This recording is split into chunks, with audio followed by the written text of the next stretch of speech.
Recently, Ian Garry has been put on blast over a relationship with his much older wife.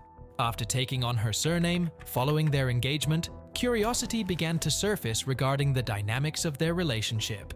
Fans found out that 10 years ago, she authored a book about securing young athletes for a husband and locking them down, as well as that her ex-husband lives with them in their home. If you were a controlling, manipulative bitch, if you had control of my funds, if you were so controlling that I didn't have a choice, if you were a wag, if you had any of these things. This caused people to slam Ian all over Twitter and label him a cuck. Now I'm finding out you're 26, she's fucking 40, the ex-fucking husband lives with you, you took the last name, motherfucker, she wrote a book on how to be a wag. I didn't know what a wag was until now, dude. This shit ain't right, dude. She's a succubus. But how did Ian find himself in this position? And how bad is the history of the woman he decided to marry and have a child with? Layla Anna Lee is a British-Brazilian national television presenter, born on the 22nd of March 1983 in London.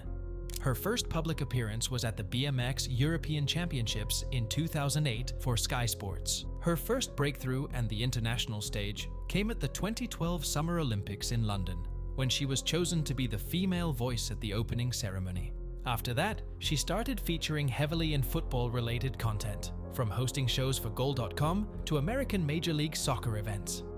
In 2017, Anna Lee hosted another high-profile show alongside actor Idris Elba when they co-hosted the Best FIFA Football Awards. Back in 2014, she quietly embraced the next chapter of her life, becoming engaged to Richard Cullen. Despite her public persona, she maintained a veil of privacy around her personal affairs. It was only when she started dating UFC star Ian Garry that she brought her private life to the public eye. Ian and Anna met during his time in Cage Warriors in 2021, while she was working as a TV host, and he was the champion of the promotion at that time. I'm one of those girls who's terrible at being single. That's the first thing. I end up in a relationship and I didn't want to, right? This was meant to be a one-night stand. That's not very well at all, right? This was meant to be a one-night stand. That was the agreement. We've never left. Surprisingly, in the same year, and just before Ian's UFC debut, the two got engaged and made it public. On February 26, 2022, they had a surprise wedding in Las Vegas, and soon after, they welcomed their first son. It's safe to say, Ian didn't waste any time and wanted to lock her down as soon as possible. But what seemed like a perfect love story came to bite him back on November 24th, 2023.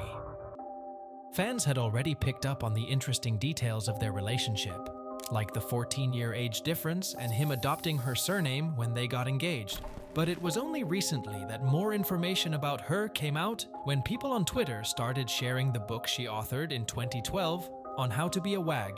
WAG stands for a woman who pursues young athletes with superstar potential, seeking to establish a connection with them to enhance her status and stay in the public eye.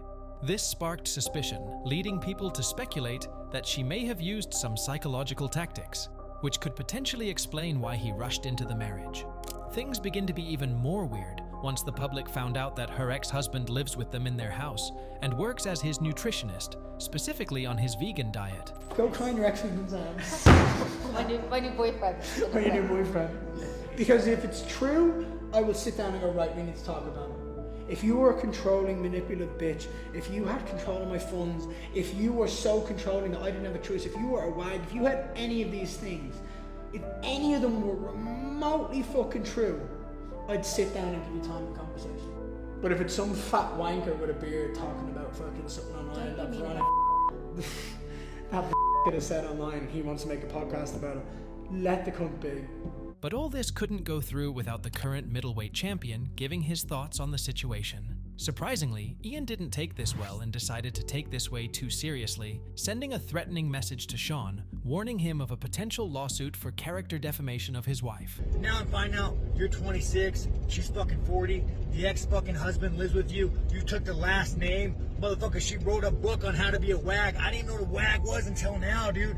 This shit ain't right, dude. She's a succubus. You gotta run away, bro. Hot girls are a dime a dozen. We'll get you one, we'll get you ring girls, we'll get you two at the same time, bro. You gotta pull the ripcord, man. It ain't fucking right, my friend. You gotta pull that fucking ripcord. I'm here for you, the Making News here for you. Do the right things, Ian Garry. Fucking pull that fucking ripcord.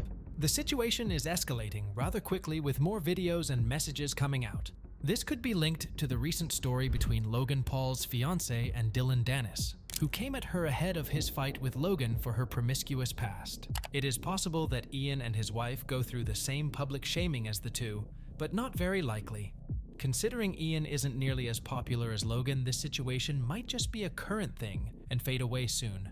However, Ian Garry is one of the potential future cash cows for the UFC, and he should be able to deal with negative press. But someone else also knows how to handle negative exposure and turn it to his advantage.